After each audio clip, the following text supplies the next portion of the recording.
السلام علیکم ورحمۃ اللہ وبرکاتہ۔ الحمد للہ رب العالمین والصلاة والسلام علی رسولہ الکریم، اما بعد۔ یقول المصنف رحمہ اللہ: فرع آخر اذا روا کتابا کالبخاری مثلا عن شیخ ثم وجد نسخة به لیست مقابلة على اصل شیخه او لم یجد اصل سماعه فیها علیہ لکنہ تسکن نفسہ الی صحتها فحق الخطیب عن عامة اہل الحدیث انہم منعوا من الروایت بذلک۔ اس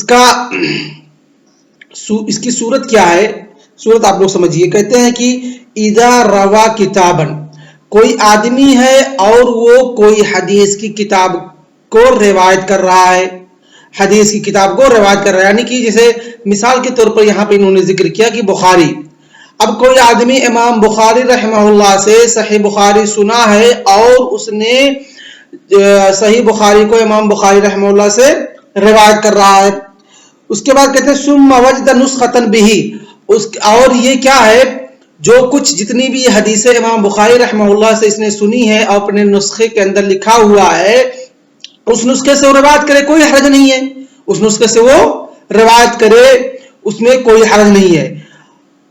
لیکن کیا ہوتا ہے؟ کہتے ہیں ثم وجد نسخة به، پھر وہی اسی کتاب کا ایک دوسرا نسخہ یہ پا جائے، لیست مقابلة على اصل شیخه، جو کہ اس کے شیخ کے اصل جو نسخہ ہے اس سے مقابلہ کیا ہوا نہیں ہے۔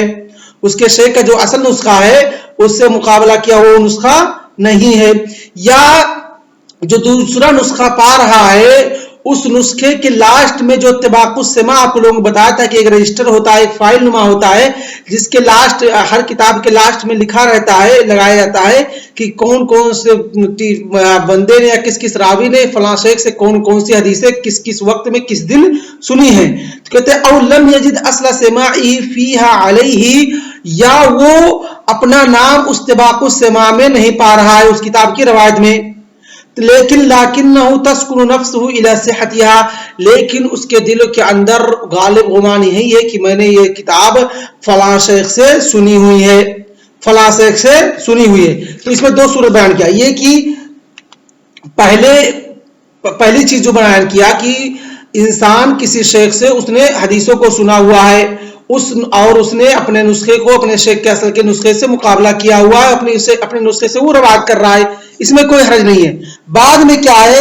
کہتے ثم وجد نسخة به، پھر اسی کتاب کا دوسرا نسخہ یا اسی شیخ کا دوسرا نسخہ یہ پائے اور وہ نسخہ اس کے شیخ کے اصل نسخے سے مقابلہ کیا ہوا نہ ہو، تو کیا اس نسخے سے وہ روایت کر سکتا ہے کہ نہیں کر سکتا ہے؟ دوسری چیز او لم یجد اصل سماعه فیہا علیہ، یا وہ اس نسخے کے آخر میں جو طباق السماع ہوتا ہے اس میں وہ اپنی سماع یعنی اپنا نام نہیں پا رہا ہے کہ میرا نام اس کے اندر نہیں ذکر ہے، تو کیا اس طریقے سے اگر کتاب ہے تو اس سے روایت کر سکتا ہے کہ نہیں کر سکتا ہے؟ لیکن کیا ہے؟ لکنہ تسکن نفسہ الی صحتها، لیکن اس کی نفس جو ہے مطمئن ہے اس بات پر کہ یہ جو نسخہ ہے یہ میں سنا ہوا اپنے شیخ سے اور نسخہ صحیح ہے، جس طریقے سے میں نے اپنے شیخ سے سنا ہوا تھا اسی طریقے سے اس نسخے کے اندر حدیثیں لکھی ہوئی ہیں۔ تو کیا ہے؟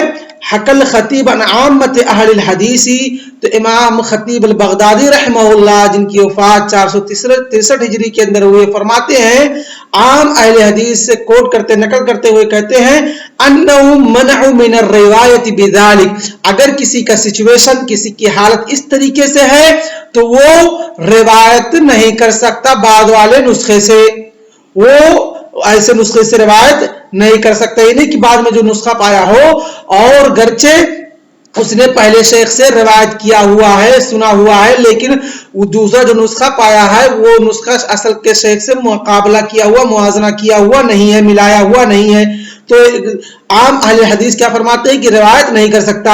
کیوں روایت نہیں کر سکتا؟ ان لوگوں کی علت یہ ہوتی ہے کہ آپ دیکھیں گے مثال کے طور پر امام بخاری رحمہ اللہ کی کتاب جو صحیح بخاری ہے اس کے کئی روایت ہیں، فربری ہیں، اسماعیل بن علیہ ہیں اور اسی طریقے سے ابراہیم بن معقل النصفی ہیں، یہ تین روایت ہیں کس کے؟ امام بخاری کے، جو کہ بہت مشہور ہیں، فربری، इब्राहिम बिन इस्माइल बिन उलैया और इब्राहिम बिन माकल अन्निस्फी। तो जब आप इनके तीनों के रुवात जो हैं, तीनों जो रिवायत करते हैं इमाम बुखारी से, जब इनके नुस्खों को आप देखेंगे तो इसमें से किसी के नुस्खे के अंदर 600 हदीस ज्यादा है, किसी के नुस्खे के अंदर दूसरे के नुस्खे के मुकाबले में 300 हदीसें कम है, किसी के नुस्खे के अंदर 600 हदीसें कम है।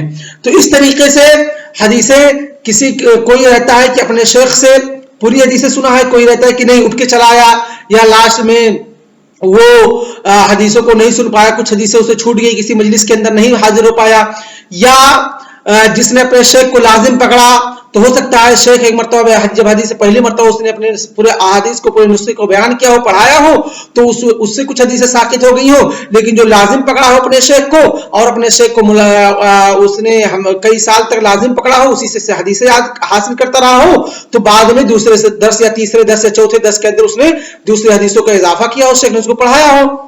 तो इन तमाम चीजों का एहतमाल होता है। तो कहते हैं कि इन तमाम चीजों के एहतमाल की वजह से कि हो सकता है कि आप कह रहे हैं कि बगैर गरचे दूसरा नुस्खा है, मुकाबला किया हुआ नहीं है, आप रिवायत कर सकते, रिवायत नहीं, मतलब इमाम खतीब बगदादी कहते हैं कि रिवायत नहीं कर सकते हैं, क्योंकि हो सकता है कि आपसे वह सारी हदीसें छूट गई हो, तो कैसे आप उन सारी हदीसों को रिवायत कर सकते हैं। और कहते हैं मना करने वाले में से कौन है?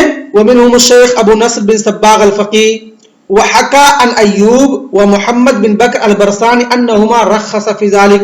लेकिन अय्यूब और मोहम्मद बिन बकर अल-बरसानी ने रुखसत दिया है, कहा नहीं, अगर इस तरीके से कोई है तो वो अगर अपने शेख से पहले कोई हदीस सुना हुआ है, उसके नुस्खा, फिर बाद में दूसरा नुस्खा पा गए अपने शेख का, जो कि गरचे असल के शेख के असल के नुस्खे से मुकाबला किया हुआ नहीं है, कहते हैं क्या है, रिवायत कर सकता है, कोई हरज नहीं है। उसके बाद इमाम इब्न सलाह रहमतुल्लाह फरमाते हैं वह इला हाज़ा अजनहु ऐ अमीलु, और इसी की तरफ मैं मालूम, किसकी तरफ, ऐ क़ौल सानी, जिसकी तरफ अय्यूब और मोहम्मद बिन बकर अल-बरसानी गए हैं, जिन्होंने रुखसत अता किया है और कहा है कि रिवायत कर सकता है, कहते इसी कौल की तरफ मैं भी माल होता हूं और यही मुझे दुरुस्त लगता है। क्यों? क्योंकि उसका नफ्स जब मुतमईन है और उसको भरोसा है रिवायत पर, तो आदमी को जब कॉन्फिडेंस हो और उसका नफ्स मुतमईन हो तो वो रिवायत कर सकता है, कोई हरज नहीं है।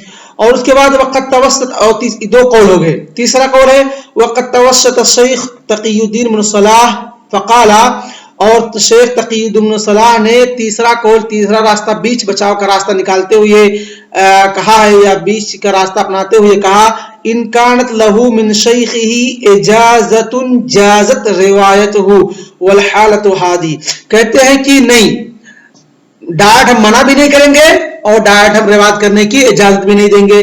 कहते हैं कि अगर उसके शेख ने उसको इजाजा दिया हुआ है, यानी कि उसने सुना, सुनने के बाद मशाइख क्या करते थे, लास्ट में इजाजा भी दे देते थे, कहते कि यजूज़ु लका अन तरवी अन्नी जमी अहादीसी, आपके लिए जायज है कि आप मेरी तमाम अहादीसों को रिवायत कर सकते हैं। क्यों कह देते थे?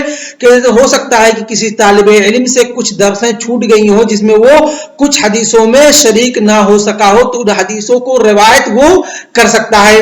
या क्या करते थे, जो जिन तालिब इल्मों की बाज़ हदीसों को छूट जाती थी उनको लास्ट में बुला करके पढ़ा देते थे। तो कहते थे, या दो तरीका अपनाते थे, या तो इजाजत दे देते थे, या तो कहते थे कि आओ फिर से आप लोग बैठ के जो हदीस आप लोगों से छूट गई उसको पढ़ लें, ताकि आप लोगों को बात ये मतलब रहे कि हाँ मैंने अपने शेख से हदीसें सुनी है। तो तक़ीउद्दीन ने बीच का रास्ता अपनाते हुए कहा है कि अगर उसके शेख ने उसको इजाजा दिया हुआ है तो वो रिवायत गैर मुकाबला किया हुआ नुस्खा, या ऐसा नुस्खा जिसके अंदर इसकी नाम नहीं दिख रही है, ऐसे नुस्खे से वो रिवायत कर सकता है। क्यों कर सकता है? क्योंकि उसके शेख ने उसको इजाजत दिया हुआ है, और इजाजत इन तमाम चीजों को कवर कर लेगा। इजाजत जो होगा, इजाजत जो होगा वो इन तमाम चीजों को कवर कर लेगा। लेकिन कहते हैं अगर इजाजत शेख ने नहीं दिया हुआ है तो उसके लिए जायज नहीं है। क्यों? क्योंकि भाई तुम कैसे उस शेख से रिवायत कर सकते हो जिससे तुमने हदीसें छूटी सुनी ही नहीं है, जो हदीसें तुम्हारी छूट गई कैसे उसको रिवायत कर सकते हो? तो इन्होंने ये जो बीच का रास्ता अपनाया है ये मुझे बेहतर लग रहा है, मुझे बेहतर लग रहा है, क्योंकि इसके अंदर दोनों तरह से इंजिबार है। कैसे? जैसे कि अगर आपने कोई हदीस सुनी है या आपका नुस्खा शेख का नुस्खा मुकाबला किया हुआ नहीं है, या ऐसा नुस्खा जिसमें आपका नाम नजर नहीं आ रहा है तबाक़ुस समा रजिस्टर के अंदर, तो अगर आपके शेख ने आपको इजाजत दिया हो, कहा यजूज़ु लका अन तरवी अन्नी जमीअ अहादीसी, तो जो हदीसें या जो डाउट या जो शक व शुबहात आपके ज़हनों के अंदर थे, या जो डाउट थी कि हदीसें मैंने सुनी है कि नहीं सुनी है, लेकिन गालिब गुमान था कि सुने हुए हो, तो उस इजाजत से उन तमाम चीज़ों का इंजिबार हो जाता है। क्या हो जाता है? इंजिबार हो जाता है। उन तमाम चीज़ों को इजाजत क्या कर लेती है? कवर कर लेती है। लेकिन अगर इजाजत नहीं है और नफ्स आपका मुतमईन है कि हाँ मैंने आपको यकीन है कि मैंने शेख से सुना हुआ है, गरचे इस नुस्खे के लास्ट में तबाक़ुस समा के अंदर रजिस्टर के अंदर मेरा नाम नहीं जिक्र है, लेकिन मेरा दिल मुतमईन है कि मैंने सुना हुआ है, तब भी आप रिवायत कर सकते हैं। यानी कि दूसरा कौल और तीसरे कौल जो कि क्या है? राजिह लगता है। दूसरा कौल और तीसरा कौल राजिह लगता है, लेकिन जिन्होंने मना किया है वो ज़ईक़ुल कौल है, ज़ईक़ुल अक़वाल है।